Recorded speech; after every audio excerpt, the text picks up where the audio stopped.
Das war aber schon immer das Problem von Flyve. Ich habe mal auf die alten Webzen Flyve-Spiele-Trailer reagiert, mit Webzen und Rappels quasi von Gala, als Webzen Flyve übernommen hat. Ist sogar erst ein paar Jahre her, 1, 2 Jahre, 3 Jahre vielleicht. Und da war Flyve mit Abstand der schlechteste und langweiligste Trailer. Also der Rappels-Trailer war richtig geil, lustigerweise. Das hat mich so ein bisschen an Herr der Ringe erinnert. Da war irgendwie so ein riesiges Tor, so eine riesige Mauer. Und davor waren irgendwie hunderte Mobs und dann kamen ein paar Charakter angerannt auf die Monster zu und haben die alle abgeschlachtet, so ungefähr. Also das war so der Beginn von so einer riesigen Schlacht. Also so Herr der Ringe Epos-mäßig. War richtig geil und dann kommt Flyve. Und Flyve war einfach nur, wie sie in den Queen Antinous Dungeon gegangen sind. Und ja, das war es eigentlich. Also ultra langweilig im Vergleich.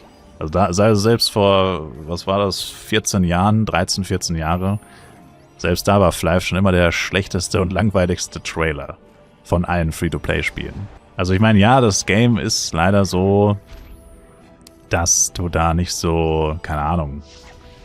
Man kann mir schon vorstellen, dass es nicht so einfach ist, aus Flyve wirklich so ultra viel rauszuholen.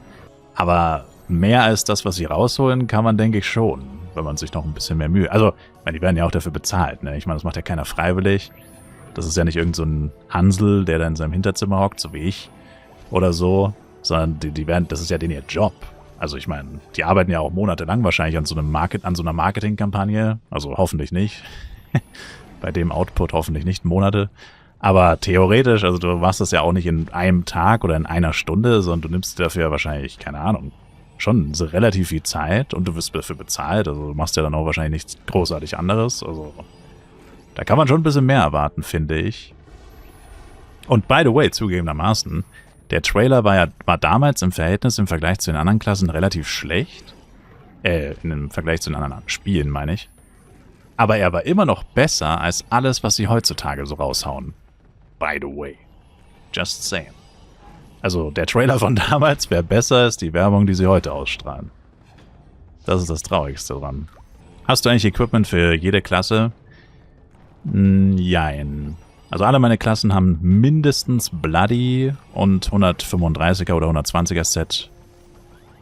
Also sie können alle über 100.000 DPS machen. Ich könnte mit allen theoretisch spielen. Aber natürlich ist 135er Equipment und Bloody-Waffen. Wobei es sind größtenteils goldene Bloody-Waffen. Aber, ja. Für die meisten, also eigentlich für alle ja. Aber nicht das aktuellste Equipment. Bei den meisten ist das Equipment schon 2, 3 Jahre alt. Aber immer noch gut genug, um eigentlich alles machen zu können, theoretisch. Rappels gibt's noch? Rappels gibt's auch noch, ja. Damals Flyve war Peak in PvP, ich war Blade, hat so Spaß gemacht. Leider nur Master Level 90. Tja, dann komm doch zurück beim FEC. Ab 26. kannst du dich anmelden. Neuer Server. Die Wolke pullt einfach so irgendwelche Mobs und bringt sie um. Ja.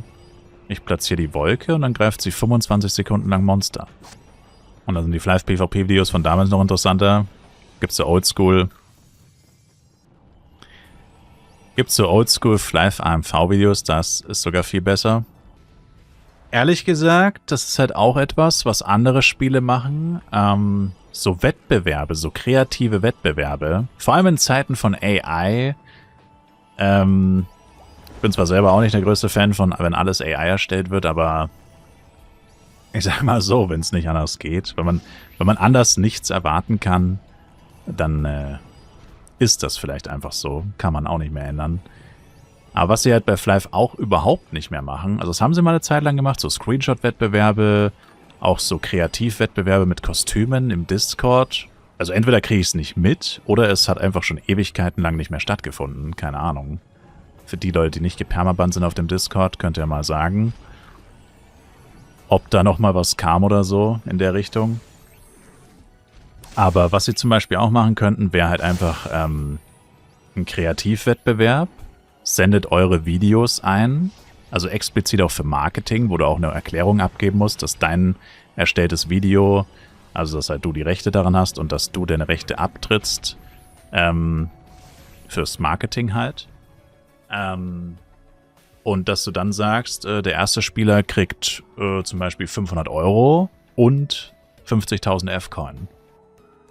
Und der zweite Platz kriegt 200 Euro und 20.000 F-Coin.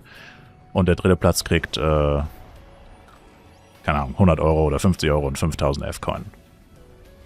Und klar werden da nicht sehr viele Leute mitmachen. Das ist ja aber auch egal. Du willst ja nur, und am Ende, wenn keiner mitmacht oder wenn nur Kacke eingereicht wird, dann sagst du halt, okay, das machen andere Spiele tatsächlich auch so.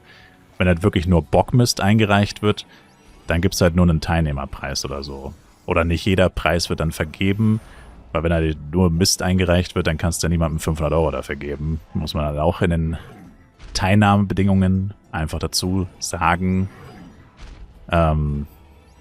was Sache ist. Aber ich meine, imagine, du machst dir ein paar Tage Arbeit, du bist eh kreativ oder dir macht so eben sowas wie AMV. Ich meine, gut, wenn du darfst natürlich keine Anime-Intros da reinschneiden, weil da hast du ja die Rechte nicht dran. Aber vom Prinzip her, wenn dir sowas Spaß macht, wenn du sowas sowieso gerne machst und du hast dann auch die Chance, dass du dann so viele F-Coins und sogar echt Geld bekommst, dass du sogar dafür bezahlt wirst, denke ich persönlich schon, dass das einige Leute anspornen würde, da zumindest ein bisschen was Cooles zu machen. Und es wäre auch wieder so eine Win-Win-Situation. Und wenn die Trailer halt nicht gut genug sind, um sie jetzt direkt in Werbung zu verwandeln, könnte man sie immer noch auf dem YouTube-Kanal hochladen von Flive Universe und so ein bisschen werben. Organisch sozusagen. Und wenn nicht, also wenn sie wirklich gut sind, wenn es ausreichend ist, dann kannst du sie direkt in einen Werbespot verwandeln, noch ein bisschen editieren vielleicht, noch ein bisschen was dazufügen. Und dann hast du eine hammergeile Werbung und hast dafür gerade mal 500 Euro bezahlt. Und du hast selber keine Arbeit reingesteckt. Aber wenn einer vom Marketing-Team oder einer in deiner Firma wochenlang an so einem Video arbeitet, das kostet ja viel mehr. Das kostet ja tausende Euro. Und so hast du es dir für viel weniger geholt. Und es hat dir überhaupt keine, also du hast viel weniger gezahlt und es hat dir keine Arbeit gemacht. Aber sowas machen die halt auch leider, wie gesagt, gar nicht. Und das könnte man ja auch für Grafiken machen, müssen ja nicht zwingend Videos sein, könnte man auch für so Grafiken machen. Aber da fehlt einfach die Kreativität. Also wer auch immer für solche Sachen verantwortlich ist bei Gala, Flive oder WeMade, denen fehlt, fürchte ich, leider so ein bisschen die Kreativität. Wobei man da halt echt einfach nur zu anderen Spielen, zu anderen Firmen gehen müsste und einfach straight up Konzepte kopieren könnte. Die könnten einfach genau das kopieren, wie andere Firmen irgendwas machen. In diesem Bereich, in so kreativen Bereichen, die halt Gala, wie gesagt, überhaupt nicht hat, irgendwie anscheinend. Dann kopierst du dann einfach das, was andere machen. Und solange du nicht 1:1 alles kopierst, von vorne bis hinten, hast du da auch kein Risiko, dass du irgendwie verklagt wirst oder so. Außerdem hat ja keiner ein Copyright darauf, wie er Kampagnen umsetzt oder sowas. Also ich verstehe nicht, wo da das Problem ist. Und vor allem früher haben sie sowas in der Art ja gemacht. Also jetzt nicht für Werbung jetzt explizit, aber so Screenshot-Wettbewerbe und solche Sachen, wo du dann F-Coins gewinnen kannst und so, das haben sie ja früher gemacht. Also so kreative Community-Aktionen, wo jeder mitmachen kann und man auch was Krasses gewinnen kann, was Cooles und so weiter. Aber irgendwann haben sie einfach damit aufgehört. Und ich habe keine Ahnung, wieso. Und ich denke, das ist schon verschenktes Potenzial. Und wie Kudo sagt, ich glaube keiner, im schlimmsten Fall, mal angenommen, es nimmt wirklich keiner teil, dann hast du doch auch nichts verloren. Dann hat da einer eine Stunde gesessen, die Kampagne geplant, whatever, und dann ist sie halt gefloppt. Das ist immer noch günstiger als, ich meine, es wird nicht passieren. Also bei so Screenshot und Grafiken, Fanart-Sachen glaube ich schon. Bei Videos wahrscheinlich wirklich weniger. Also ich denke bei Videos, wenn sie wirklich sowas machen würden, wie ich es gerade gesagt habe, so ein Contest, selbst wenn der erste Platz effektiv $1.000 sind oder so. Ja, glaube ich auch. Da würden wahrscheinlich weniger als 10 Leute mitmachen. Oder zumindest ernsthaft. Also vielleicht würden 100 Leute was einreichen, aber 80 Leute würden einfach nur irgendeinen scheiß Clip einreichen, irgendeinen Troll oder irgendeinen PvP-Kill oder so. Irgendwas komplett lahmes, ätzendes, was du niemals verwenden würdest. Also wo du sagst, okay, er erfüllt nicht die Anforderungen, disqualifiziert oder kriegt höchstens eine Teilnehmerbelohnung, wenn überhaupt. Aber ernsthafte Teilnehmer wären es wahrscheinlich schon weniger, aber ist ja egal. Wie gesagt, wenn nur ein einziger dabei ist, der sich richtig reinhängt, der da richtig Bock drauf hat, Win-Win-Situation. Der bekommt ein nices Taschengeld plus Fat F-Coins und du bekommst dein High-Quality Clip, den du sonst wie verwenden kannst.